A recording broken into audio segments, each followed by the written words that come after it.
இன்றைக்கி நம்ம ஷெரீன்ஸ் கிச்சனில் சூப்பரான ஒரு பிரேக்ஃபாஸ்ட் ரெசிபி தான் பார்க்க போகிறோம்.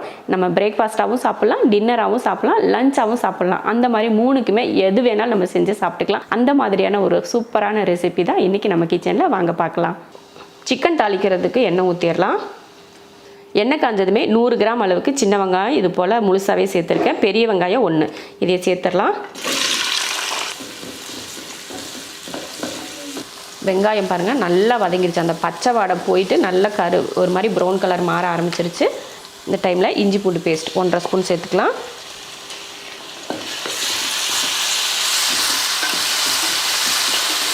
இஞ்சி பூண்டு பேஸ்ட் போட்டு நல்லா வதக்கினதுக்கப்புறமா 3 தக்காளி, 1 கிலோ சிக்கன், அடுத்து உப்பு, கொஞ்சம் மஞ்சள் தூள்,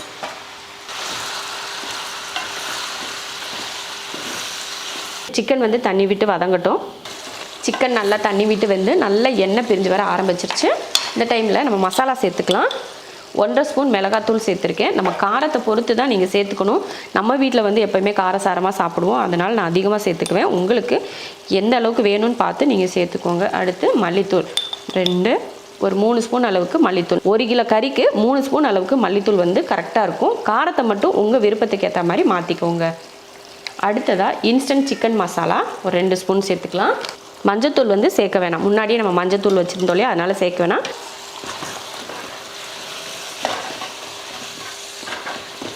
அடுத்து வதக்கி விட்டு ஒரு 2 நிமிஷத்துக்கு நல்லா அந்த மசாலா போட்டு கலந்ததுக்கப்புறமா தண்ணி ஊற்றிக்கலாம். நம்ம வந்து ஓரளவுக்கு கிரேவி மாதிரி தான் வச்சுக்க போகிறோம். ரொம்ப தண்ணியாக குழம்பு வேண்டாம், கொஞ்சம் கிரேவி பக்குவத்துக்கு இருக்கட்டும். அவ்வளோதான். இப்போ வெந்து வத்துறதுக்கு வந்து நமக்கு கரெக்டாக இருக்கும். உப்பெல்லாம் நம்ம சேர்க்க தேவையில்லை, முன்னாடியே உப்பு போட்டிருக்கோம் இல்லையா, அந்த உப்பே போதும். ஒரு 10 நிமிஷத்துக்கு அப்படியே வேக விட்டுறலாம். கோதுமை ரவை பிரியாணி பண்ணுறதுக்கு குக்கர் வச்சு எண்ணெய் ஊற்றிக்கலாம். இந்த மாதிரி உப்புமா இந்த மாதிரியெல்லாம் செய்கிறப்ப வெரைட்டி ரைஸ் இதெல்லாம் செஞ்சப்போ கொஞ்சம் ஆயில் அதிகமாக இருந்தால் தான் நம்ம சாப்பிட்றப்போ விற்காமல் இருக்கும். அதுக்காகவே கொஞ்சம் ஊற்றிக்கோங்க, கொஞ்சம் எக்ஸ்ட்ரா. 1 ஸ்பூன் ஊற்றுறீங்கன்னா ஒரு 1/2 ஸ்பூன் கொஞ்சம் எக்ஸ்ட்ராவே ஊற்றிக்கோங்க.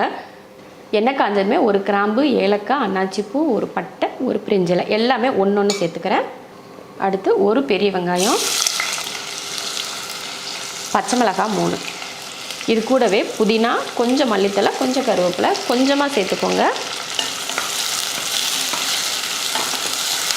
வெங்காயம் நல்லா வதங்கினதுமே ஒரு 1/2 ஸ்பூன் அளவுக்கு இஞ்சி பூண்டு பேஸ்ட் போட்டுக்கலாம். ஒரு தக்காளி,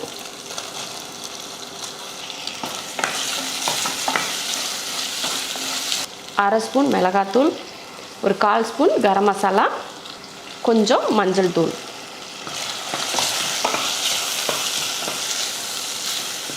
ஒரு ஸ்பூன் அளவுக்கு தயிர்,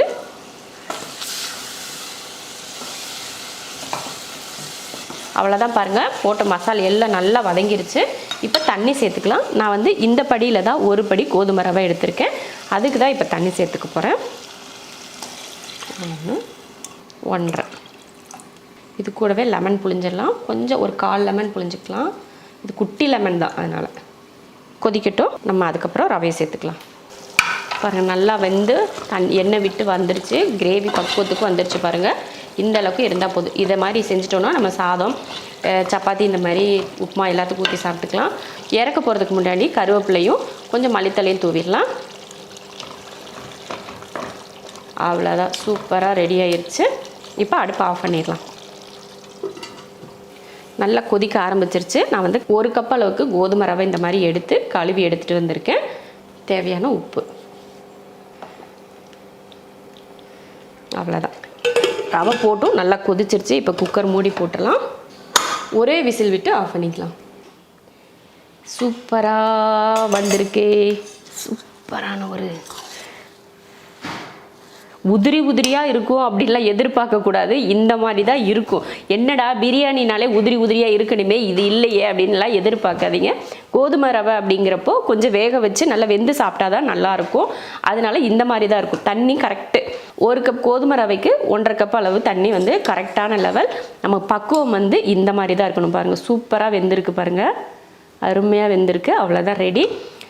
கோதுமை ரவை பிரியாணியும் ரெடி ஆயிடுச்சு. சிக்கன் கிரேவி நம்ம ரெடி பண்ணி வச்சுட்டோம். கோதுமை ரவை எம்டி பிரியாணி, சிக்கன் கிரேவி, தயிர் பச்சடி சூப்பரான காம்பினேஷன். கோதுமை ரவையில் பிரியாணி இந்த மாதிரி எம்டி பிரியாணி செஞ்சு இந்த மாதிரி ஒரு சிக்கன் கிரேவி இல்லைன்னா மட்டன் கிரேவி ஏதாவது உங்கள் வீட்டில் என்ன நான்வெஜ் பண்ணுறீங்களோ அதை வச்சு நீங்கள் சாப்பிட்டீங்கன்னா அவ்வளோ ருசியாக இருக்கும். வேணான்னு ஓடுறவங்க எல்லாரும் கேட்டு வாங்கி சாப்பிடுவாங்க. அவ்வளோ நல்லாயிருக்கும். பெரும்பாலும் எல்லார் வீட்லேயுமே கோதுமை ரவையில் ஏதாவது ரெசிபி செஞ்சோம்னா ஐயோ இதை சாப்பிட்ணுமா இதை வேணாமே அப்படின்னு தான் சொல்லுவாங்க. பசங்கள்லேருந்து பெரியவங்க வரைக்கும் எல்லோரும் இதே டைலாக் தான் வரும். அப்படி சொல்கிறவங்க கிட்ட இந்த மாதிரி ரெசிபி நீங்கள் செஞ்சு கொடுத்து பாருங்கள். வேணான்னு சொல்லவே மாட்டாங்க. கேட்டு வாங்கி சாப்பிடுவாங்க. இன்னொரு முறை இதை செய்யுங்க அப்படின்னு சொல்லுவாங்க. அந்த மாதிரி இருக்கும். கண்டிப்பாக இதே போல் கோதுமை ரவையில் பிரியாணியும் அதுக்கப்புறம் ஒரு சிக்கன் கிரேவியும் கண்டிப்பாக ட்ரை பண்ணி பார்த்துட்டு எப்படி இருக்குன்னு சொல்லிட்டு கமெண்ட்டில் சொல்லுங்கள். பிடிச்சிருந்தா லைக் பண்ணிவிட்டு ஷேர் பண்ணிவிட்டு நம்ம செரின்ஸ் கிச்சன் சேனலை சப்ஸ்கிரைப் பண்ணி பக்கத்தில் இருக்க பெல் ஐக்கானை கிளிக் பண்ணி வச்சுக்கோங்க.